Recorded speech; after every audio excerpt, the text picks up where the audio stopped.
Very very important একটা প্রশ্ন।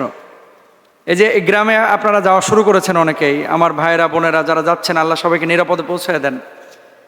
কনফিউশনে পড়ে যান যে মোহতারাম ঢাকাতে আমার বাসা, এখন গ্রামে আমি যখন যাচ্ছি আমি কি কসর করবো কিনা। রাস্তায় আপনি কসর করবেন।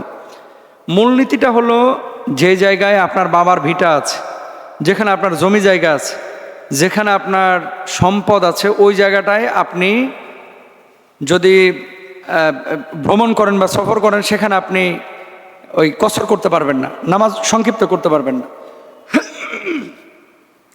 ধরেন আপনার শ্বশুর বাড়ি গিয়েছেন, শ্বশুর বাড়িতে তো আপনি পার্মানেন্ট থাকেন না, ওখানে আপনার জমি জায়গাও নাই,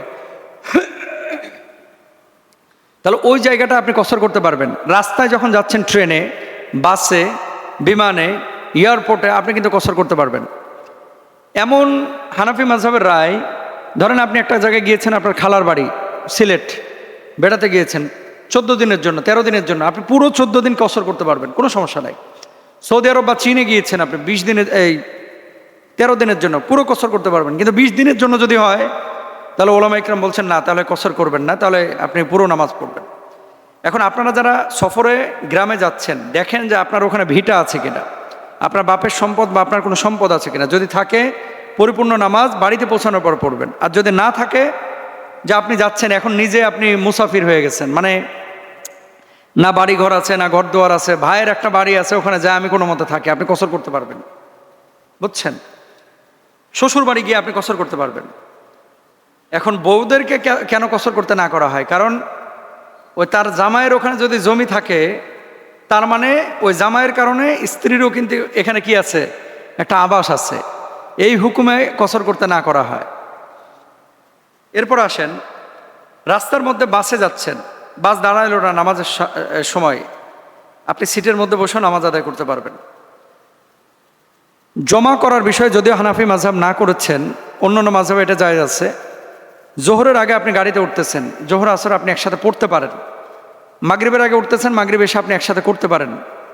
তবে কোনো কোনো স্কলার এটাকে অনুত্তম বলেছেন। আরব বিশ্বের সমস্ত স্কলাররা এই আমলটা করেন এবং তারা জায়েজ বলেছেন।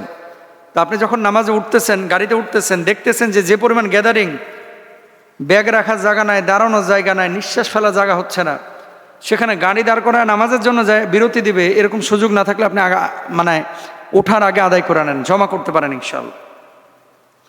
কসরের নামাজের নিয়মটা কি? নিয়মটা হচ্ছে 4 রাকাত বিশিষ্ট নামাজ 2 রাকাত পড়বেন, আর 3 রাকাত বিশিষ্ট নামাজ 3 রাকাতে পড়বেন। যেমন মাগরিবের নামাজ, বেতেরের নামাজ, সুন্নাত পড়া লাগবে না, নফল পড়া লাগবে না, আপনি সওয়াব পাবেন ইনশাআল্লাহ।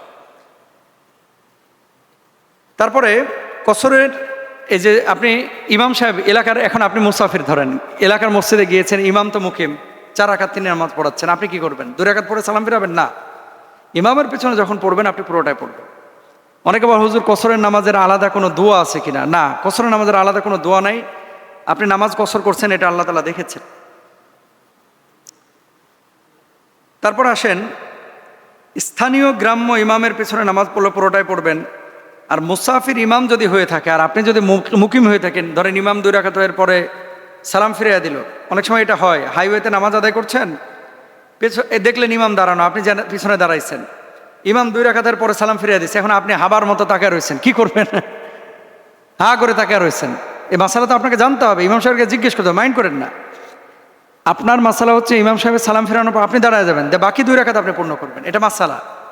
এখন জানি না অনেকে কি করে, ওই একটা হইলেই হয়েছে, চালাইলেই চলে, চালালেই চলে, এগুলো হুন্ডা চলে, সাইকেল চলে, নামাজ চলে না। শরিয়াকে শরিয়ার জায়গায় নিতে হবে।